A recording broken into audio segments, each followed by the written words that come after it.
¿Cómo puede ser que actualmente muchas minorías religiosas sufran discriminaciones o persecuciones?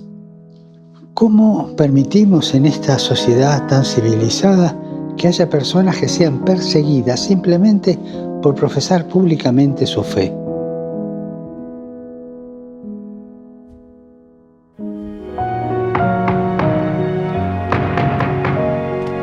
No solo es inaceptable, es inhumano, es una locura.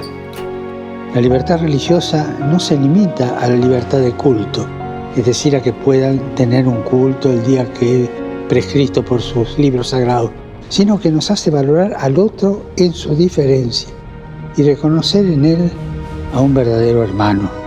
Como seres humanos tenemos tantas cosas en común que podamos convivir acogiendo las diferencias con la alegría de ser hermanos. Y que una pequeña diferencia o una sustancial diferencia como es la religiosa no opaque la gran unidad de ser hermanos. Elijamos el camino de la fraternidad, porque o somos hermanos o perdemos todo.